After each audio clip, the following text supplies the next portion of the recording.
This episode is brought to you by Kia's first three-row, all-electric SUV, the Kia EV9, with available all-wheel drive and seating for up to 7 adults. With 0 to 60 speed that thrills you 1 minute and available lounge seats that unwind you the next. Visit kia.com/EV9 to learn more. Ask your Kia dealer for availability. No system, no matter how advanced, can compensate for all driver error and or driving conditions. Always drive safely. Welcome to Komando On Demand Insider with Kim Komando, your fast-paced weekly update straight from Kim's desk to your ears. I'm Mike James, and coming up, we've got some questions that Kim's going to answer today, including one from Louise Matsakis, who shares her story. She's a staff writer at Wired Magazine, and she covers online culture, Amazon, and China. She has been confused now with Mackenzie Bezos, who's the ex-wife of Amazon CEO Jeff Bezos, who's worth like $36 billion. Well, Luis has some good stories, and we'll hear those in just a few moments. Also, we're going to hear from Itay Mayor. He is the Chief Security Officer at Insights. He's got a lot of information about the statistics on COVID-19 and some of the scams that have arrived from COVID-19. That in just a few. Also later on, Eric Schumacher is health and science editor reporter at ABC News, explaining the process of contact tracing. What is it? How does that exactly work? And if you've ever wondered about the best voice recognition software for writing a book or an email or whatever you're doing, Kim has that answer for you, and a whole lot more coming up. And by the way, this is not the nationally syndicated Kim Komando show on over 400 radio stations nationwide and worldwide on American Forces Radio. Every ship at sea gets the Kim Komando show. The podcast version of the show is available at getkim.com. And right now, you'll get a 30-day free trial if you use promo code Kim. So again, go to getkim.com. Get on the Komando community so you can listen to the podcast and much more. Just use promo code Kim for your free 30-day trial. Okay, we're going to get started in just a few moments with a lady that's being mistaken as a billionaire on Komando On Demand Insider.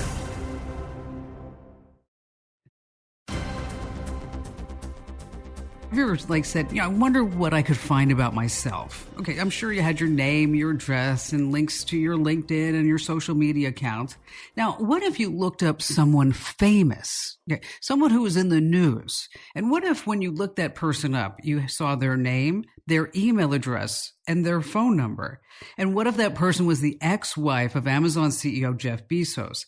It's been news all over that Mackenzie Bezos is somebody that you might want to know. She's worth some $36 billion. And Louise Matsakis is a staff writer for Wired Magazine. And when I read her story, I just knew that we would all want to learn more about her case of mistaken identity. Louise, thank you so much for being here. I loved your article in Wired. What did you think when people all over the globe just started reaching out to you thinking you were like the divorced billionaire? Hey, Kim. Thanks for having me. So at first, I had no idea what was going on. I thought that there was some sort of confusion about, maybe they thought that I was in contact with her because they misread an article I'd written or something. I was pretty polite at first. I was like, what a mess up. I had no idea that there were Wired readers in Bangladesh, in parts Africa and all over Europe. I was like, wow, my work is really reaching all these people, but they seem really confused when they're emailing me. And then slowly the emails became more explicit. And, there were some people who literally would just email me a link to their PayPal account and no more information. Oh my gosh, you're kidding. A lot of them want money. No, not kidding at all. And it ebbs and it flows. Sometimes I get, 10 messages a day. Sometimes I get phone calls in the middle of the night, and then sometimes I don't hear anything for a while. But it's definitely been a really strange experience. I think it's kind of a window into what it's like to be that wealthy because, people are just constantly asking you for what stuff. Kind of stuff? What kind of stuff have you been requested of? What are they asking for? So sometimes they're asking for money. Sometimes they have proposals or ideas. A lot of people have told me really long-winded stories about their startup ideas, some medical cures they believe that if they just had $5 million, they could definitely develop. Recently, the requests kind of taken an apocalyptic turn as a result of the pandemic.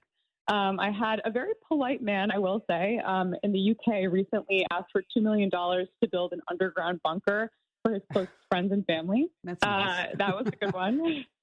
Yeah, he patiently explained why he needed the money, and I appreciated that. A lot of the messages are definitely really sad, and I think are from people who are in really dire straits. And those can be hard to read sometimes, but a lot of them are kind of funny or strange. And I think it really speaks to the power of Google. If Google tells you this is Mackenzie Bezos' email address, even if, it doesn't seem to be, they take that for granted, and they And see, and that's an interesting point, because what happened was, from what I understand, Luis, when I read your article, is that your contact information was embedded in the article, but when Google scraped the article, they grabbed that. Is that what happened?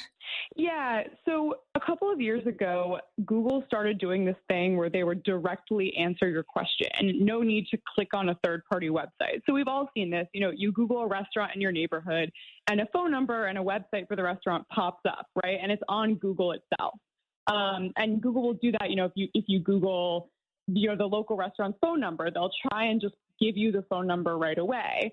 So because I had written an article about Mackenzie Bezos when she got divorced from Jeff, and it had a phone number in it, which was my phone number intended for readers to contact me to give feedback about my articles, Google just said, Mackenzie Bezos, here's what we think is a phone number. It's a match. And then you get to go to the finish line.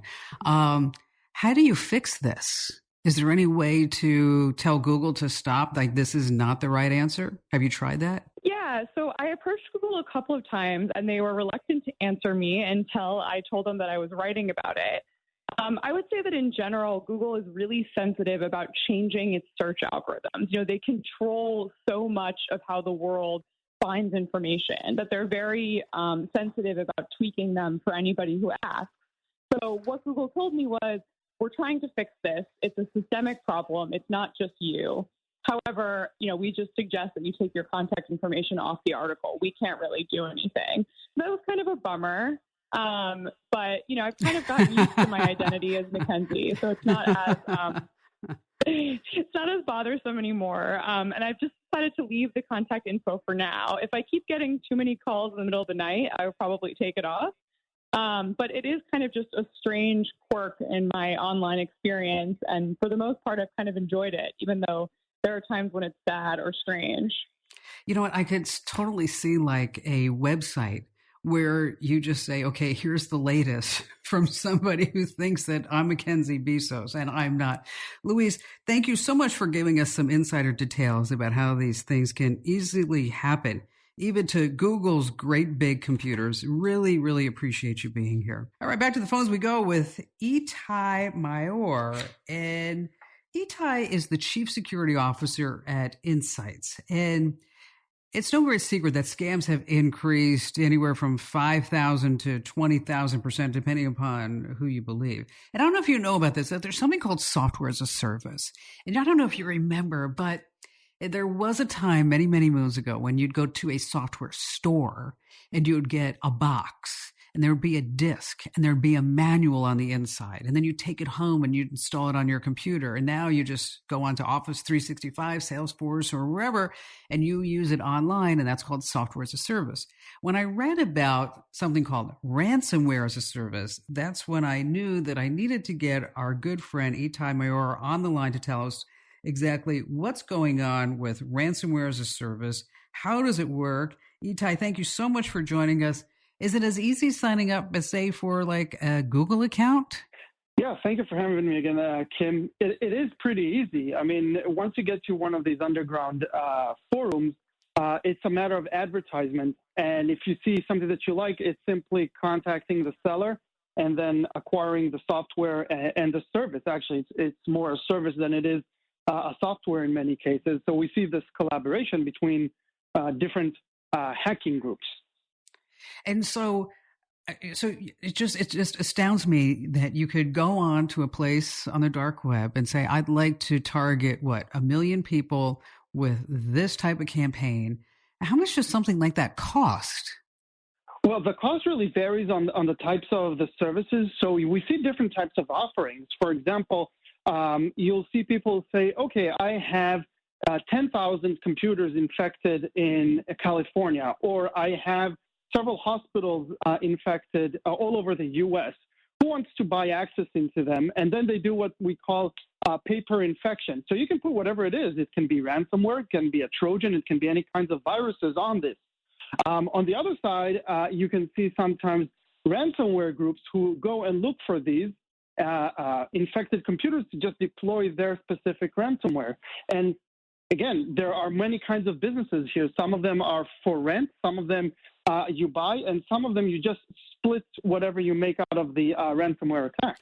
So, folks, if you're wondering why ransomware is on the increase, just know this is why, because it's so easy. Itai, do you need like a programming background in order to suddenly become this person that starts going after ransomware victims? Unfortunately, no. It has become so easy. You know, if you look about 10 years back, there was the big revolution in the criminal underground where we moved to what we called fraud as a service and then everything as a service. Today, you can go as almost untechnical, with no knowledge person to one of these forums, and you can just buy the different elements. You can buy a service that will help you spam. You can buy from another group the piece of ransomware. You can buy infected computers. It's actually that easy, and it's actually interesting. I'm looking right now on my computer in one of these forums where somebody said, "Hey, I need help with ransom. I've infected all kinds of entities around the world, actually, and I need help with putting ransom on them and collecting the money." And what's interesting, he ends this pretty long section by saying, "Before you talk about ethics, I'm not using ransomware on individual people. I'm targeting large companies and government agencies." So that's kind of his excuse, like, don't talk to me about ethics. I'm not doing this to private people. I'm doing this to the government or to... Yes. So all of a sudden that makes it okay. So always have a backup, folks. Okay, make sure that your systems are updated. Make sure you have two-factor authentication. And Itai, thank you so much for joining us. Really appreciate you spending a few moments with us to make us all more aware about the important need to protect ourselves online. Hey, don't forget, if you've got a question about something digital, you can get Kim's unbiased advice. And it's advice that you can trust. America's Digital Pro, Kim Komando, and our nationally syndicated radio show. You just go to komando.com and in the upper right-hand corner, click on the Be a Caller button. We're going to ask you your name and for a couple of details about your question. And then Manny will get in touch with you. We'll set up a time where you can be on the show, ask your question on the show. It is fun. You can call your friends and let them know that you're going to be on the show. And that's, again, the Be a Caller button in the upper right at komando.com. Just ahead, Erin Schumacher is the health and science editor and reporter at ABC News. She's going to explain the process of contact tracing, how it works, and it actually could be a job opportunity. That's next on Komando on Demand Insider.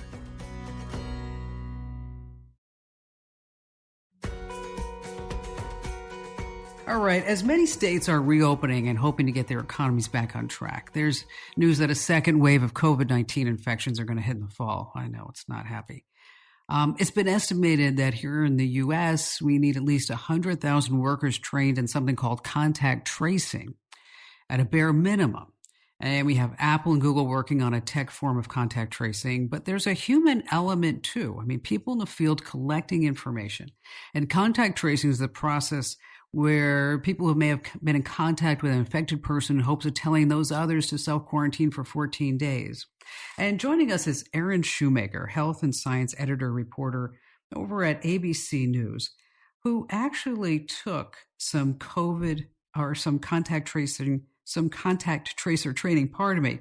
Erin, thank you so much for joining us. But let me ask you, what surprised you the most about the training?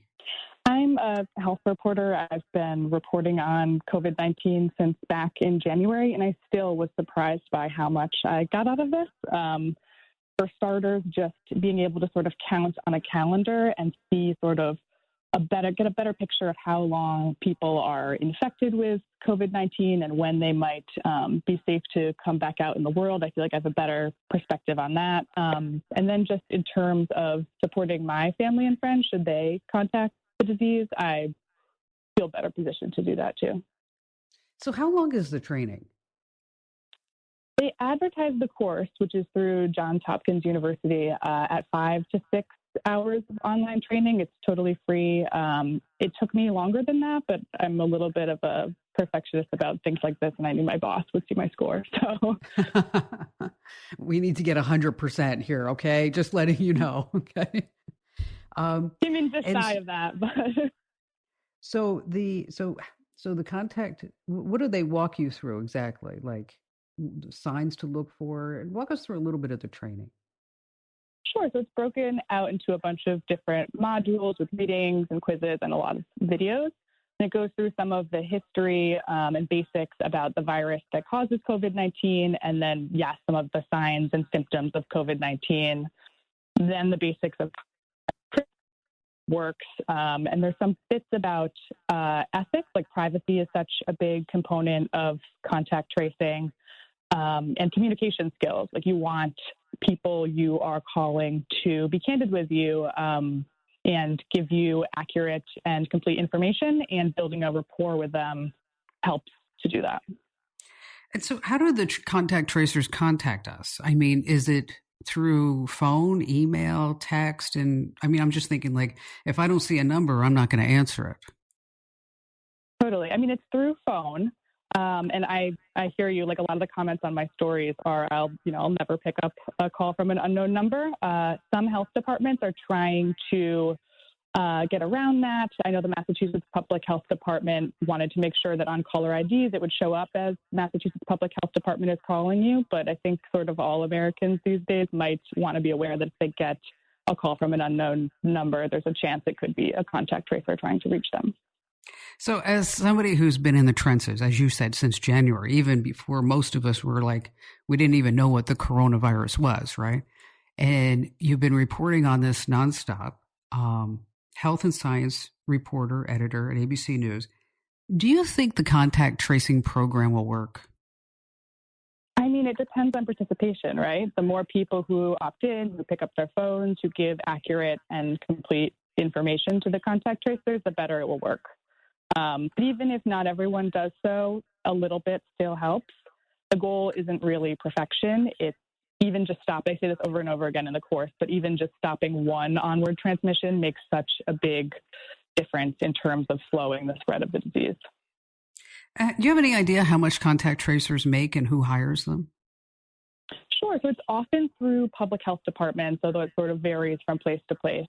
And the salaries really depend on where you live and who's doing the hiring. In New York City, the job listing for contact tracers lists the salary at $57,000 a year. In Massachusetts, I've seen listings for $27 an hour. And in St. Louis, I've seen listings for $15 an hour.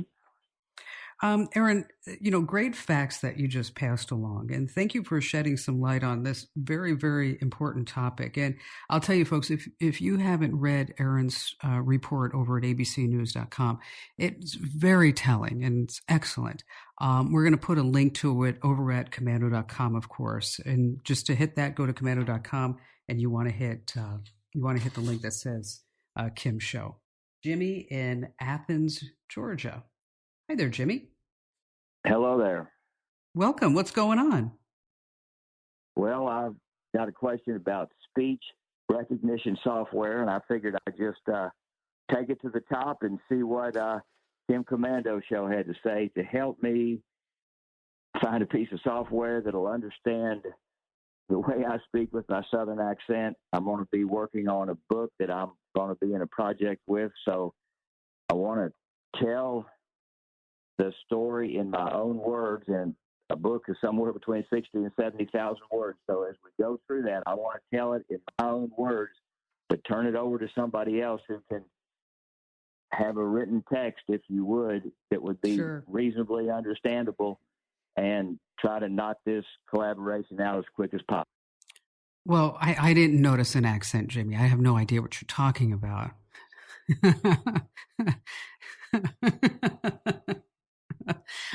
Well, let me tell you, I normally, as a regular listener, I like to give at least 3 suggestions, right? But there's really only one terrific product that I would recommend for you, and it's called Dragon Home. And what's nice is that you're going to train the software for your dialect, okay? And it's going to ask you to say certain phrases, some paragraphs, and then some words. And it's going to take like 15, 20 minutes for you to train the software for your particular mode of speech.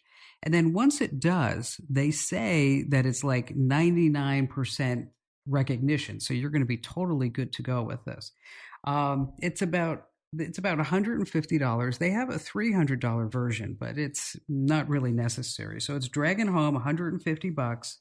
And they have a legal version, too, for anybody who's listening in the legal field. And we'll put a link to it over at Kim's Show on the website. That's komando.com, and hit the link that says Kim's Show. If you love the digital lifestyle and love keeping up with all the breaking tech news and security alerts and data breaches so you can tell your friends and family kind of what's going on and what to watch out for, we've got you covered with the Komando newsletters. They keep you right up to date, and you can get yours at komando.com, which is KOMANDO. And on the top, click on the Get the Newsletter button, and it's a double opt-in. So we'll send you an email to make sure that you want the newsletters, and then you got them. We've got also specialty newsletters about Apple and Android, many, many others, including The Current, which is just what it says. It keeps you up to date on what's going on, and there is no advertising in The Current. It is read it just as you get it. And again, that's at komando.com, KOMANDO.com. Try it out and see if you like it. We believe you will. It's at komando.com, KOMANDO, and thank you. Just ahead, we've got David, and he wants to know if there's a way to set up a PC to automatically record a broadcast webinar that you cannot be able to view or participate on the time that it's actually live. Kim has that answer and much more coming up on Komando On Demand Insider.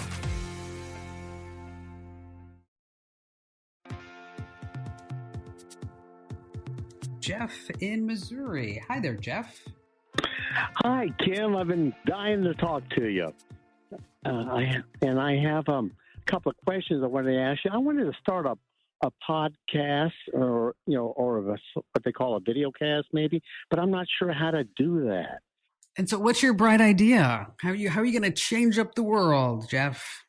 Well, I want to capture what's happening to America on a daily basis, but I want to put some humor into it. And I don't want to be so serious that you can't laugh. I'm one of those people. I like to smile and laugh every day if I can. And there hasn't been a day that I haven't been able to do that yet. But I don't know what type of equipment to buy, what I need. How to patent the show's name or the email address or anything about the domain. All right, so we're starting from the very beginning. Okay. Oh yeah, I'm a neophyte. Okay. All right, so let's talk numbers, okay? Right now there are, I don't know, I think the last time I heard there are 1.2 million podcasts, okay? And there's about 200 of them that actually are making money. 200,000 rather. So 200,000 out of 1.2 million.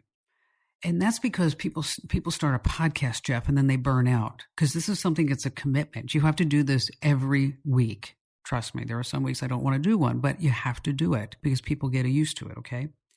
And so you start formulating your idea. Podcast length should be anywhere between 20 minutes and 40 minutes. After that, people die down, okay? Because they don't have the attention span. And so when you start looking at the equipment and certain things that you need, I mean, obviously you need, a decent computer, a decent microphone, maybe a pop filter and a windscreen, headphones, an amplifier, mic stands, cameras and things like that. And then you put your podcast out there, use a service like Libsyn. That's who we use. And they put your podcast on every platform. So automatically you'll be on Apple and Google Music and Spotify and Pandora and, the list goes on and on, right? Stitcher. Okay. So now you have to start building up your audience. If you build it, they don't come. Okay. It takes a lot of work. It takes a lot of marketing. And then after you need to have say, a good number is like 1 million downloads a month. Then you can start making some serious money. And how you make money is on a cost per thousand. So it could be anywhere between $5 to $25 for every 1,000 listens. You're going to make $5 to $25 for every commercial. Okay. So what I just gave you is like podcasting in 60 seconds or less. Okay. So now it's like, okay, so how do I start? Okay. You can start by getting an audience and start developing an audience. Just because you have podcasts doesn't mean they're going to find you. So you need to start having an audience first, okay? And so maybe what it is that you start a Facebook group, and with that Facebook group, you say, okay, here's 60 seconds of what's going on in America right now, and I'm going to make you smile at the end. Just what you said to me. I think it's fabulous. You can also do that on YouTube, and you can get started for free. And the beautiful thing about YouTube is that it doesn't cost you anything, right? And you don't need to have a whiz-bang setup. It needs to look decent, of course, but it doesn't need to be broadcast ready. And so you start developing a following, and with a website and with a blog and on Twitter and on Facebook, on Pinterest, wherever you can put your social media flag.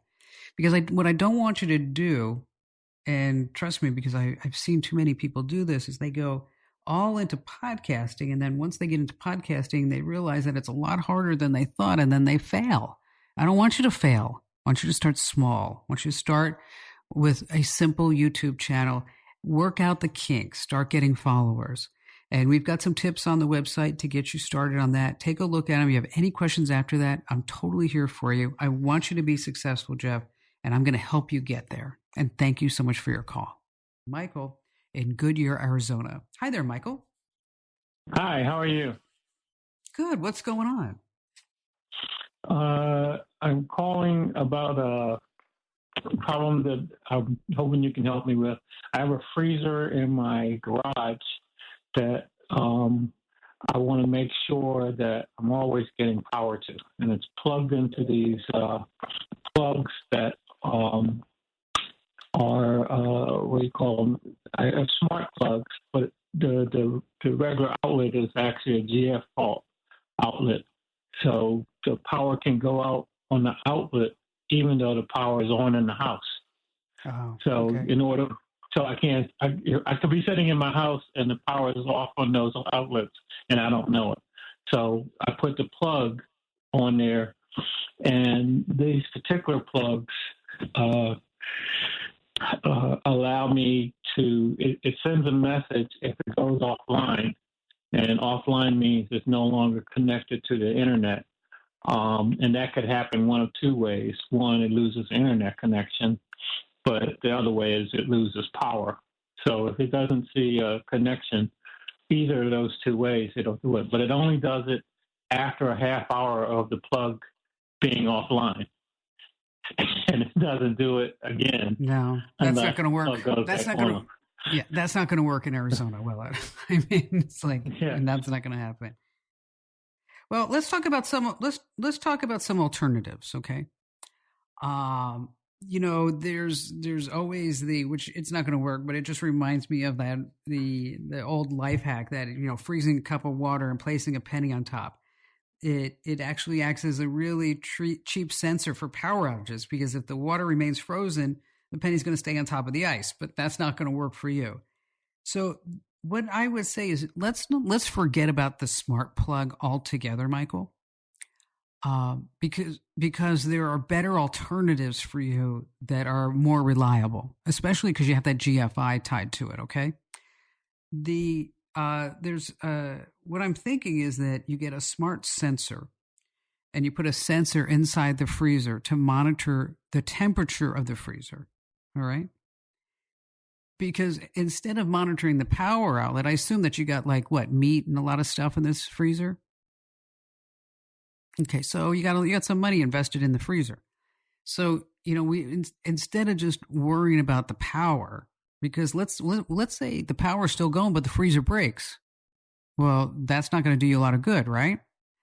So what I'd like to see, you put a sensor inside the freezer itself that works on an app on your phone, on your iPhone or on your Android, whatever you have, and it will give you alerts if the freezer goes below a certain temperature.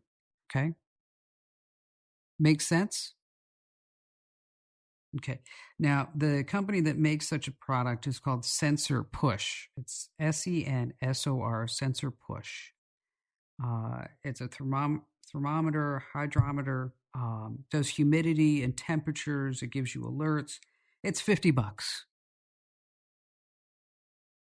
Okay. So I'm going to put you on hold. Manny's going to give you a link out to the product so this way you can look at it. But again, we're going to put a sensor inside the freezer because, you know, I've had freezers in the garage here in Arizona, and, you know, you like to say that they would last, but it's so hard because the heat is so difficult on all these machines and the electronics. And so that's why I suggested you put a sensor, because it happened to me. I had a freezer. Of course, I was monitoring the power, well, like I was being smart. But yeah, it was giving power, but the freezer died, and I didn't know until I had to throw everything away on the inside, which is just crazy. Carol in Bayside, New York. Hi there, Carol. Glad to have you on board with us. Hi, Kim. Very interesting show today. Isn't it, though? Oh, my gosh. Isn't it? Well, you're a Kim's Club member, and I know you because you're in the chat room. Now, didn't you have COVID? On a scale of 1 to 10, I would about maybe a 6 or a 7. Oh, wow. Because you got wiped out for a little bit, didn't you? Oh, yeah. I missed 2 whole weeks of the show because I just couldn't. I didn't even know what day of the week it was. But I didn't have to go to the hospital, so that was a plus. I have my appointment now for my plasma donation in 2 weeks, so I'm all set. No, well, that's fantastic. What was the worst part of it, Carol? Oh, gosh. Well, the best part was I lost 20 pounds, but I put 15 of it back on. The worst part, I'd have to say, was the fever and your loss of taste and smell. I think it actually altered the taste, so I could barely get through a half a can of soup. And I threw stuff away because I thought it had gone bad on me, and I don't know how a can of soup could go bad, but I threw away some foods because I thought they had gone bad, and it was just, you lose all track of time. I didn't see the show for 2 weeks because I didn't know what day of the week it was, really. I wasn't hallucinating or anything like that, like some people say they had been, but it was still, I've had flus in the past, but this is totally indescribable. And no 2 people have it the same way. Well, I'm glad that you're back in action. And what was interesting is that, everybody in the chat room was like, where's Carol? Where's Carol? Where's Carol? But I just think it's so cool that we have this community of like, wait, she's not here? Where is she? Where'd she go? So Gary IM'd me because he was worried about me. I thought that was so sweet. Yeah, he's, Gary's a good man. He is. Yeah. He's a great guy. Yeah. Well, everybody's great. So how can I help you, Carol? Okay, well, the question is PayPal, and to make it a quick question, why? Why does this thing even exist? Why do I need PayPal? I don't think you need it, but whatever. Well, here's the deal, is that, PayPal arrives because of eBay. Because you normally don't have any shop guarantees, right? Oh, okay. So if you're selling things on a personal or business level and you're paid through PayPal, you can have some protections. Like if you can provide proof that you sent something out and the buyer claims not to receive it, you get to keep the full payment. Okay. Another reason why people like PayPal is that when they go to buy something, they don't have to, log in with their credit card, right? You can just log in with your PayPal account because they have your credit card details and everything all saved, including the CCV number each time you buy something. So it becomes a little bit easier. But I think that's changing now because if you're on Apple products, they say, do you want to use Apple Pay? And then you just hit Apple Pay and everything's all filled in nice and breezy for you. I have never really been a big PayPal fan, Carol. I've never really been. I got on it. All of a sudden, a donation that I do became a PayPal donation, and that's my entry into the PayPal world. And it just, I don't know how I did it. Yeah, well, somehow you paid through PayPal, and then now all of a did. sudden you have this account, and I like knowing that if I have trouble with something that I buy online, I just feel like I have more leverage. I don't know if it's true or not, but I just feel like I have more leverage if I can call American Express instead of using PayPal. Now, I will tell you that my husband Barry has had a horrible experience recently with PayPal. That he probably checked the wrong box, but somehow he ended up with a PayPal credit card. Okay. Oh. And so what he was buying on PayPal that he thought he was putting on his Visa was being put on a PayPal credit card. And and then he says he wasn't getting bills for it. He doesn't know what happened to it. He tried to pay it. You have to send him a check in order to pay off the PayPal credit card. Anyway, the bottom line is that we didn't even realize any of this was going on until we applied for a mortgage on a house. And my credit score was like over 800 and his was 600. And it's like, dude, Wow. What is wrong with you? Right. And it was tied to this PayPal account. So because I have seen him frustrated with trying to get a response from PayPal, is that I would never have a PayPal account. Never. And they also keep record of multi-cards if you change a card or something. I went to look for something, and there's the ability to put in multi-cards, and I guess some people could really get zonked. Yeah, you can. And you know what? And it's just a matter, I mean, I don't know about you, Carol, but I use one credit card for all my internet purchases. And this way I can totally keep track of it. And then I have everything that comes in and it goes into a certain folder, my online, because this way you can keep track of it. And I'm also a stickler for details and data. So, I'm on my credit card. I get alerts every time it's used. And, so I have my own system and it doesn't include PayPal. But thanks for calling. And I'm so glad that you're back in action because we missed you. Thanks a lot. Okay, Carol, you take care, and we'll see you in the chat room. And see, this is one of the great things about the Komando community is that it truly is a great community. Like, Carol, she's fabulous, and she's chatting with my mom sometimes, and it's just really very, very, very special. Some really great folks in there. Thanks for listening, and don't forget to subscribe if you haven't already. You get these podcasts delivered to your device automatically every time. To do that, just go to your favorite podcast player, Android or Apple, and search for KOMANDO. Once you find us, there's the Komando On Demand podcast, and then don't forget the Consumer Tech Update podcast, which is where you get all the latest news every Monday through Friday. And we thank you again. We'll see you next time on Komando On Demand. Voice calls have been falling out of favor for years, but with the pandemic, they're back. If you listen to the tech reporters, you'd think that Zoom, Skype, and video calls had totally taken over. But just the opposite's true. Yes, video calls are up, but voice calls have gone through the roof. America's telecom providers were braced and ready for heavy home internet use, but they never expected an even greater surge in plain old voice calls. People are talking more often, and calls are longer. Verizon alone is handling an average of 800 million calls a day, more than double those made on Mother's Day, the busiest call day of the year. But internet traffic is up only 20% from before COVID-19. So for now, forget texting. An old friend is having its day once more as people reach out and touch someone by voice alone. I'm Kim Komando.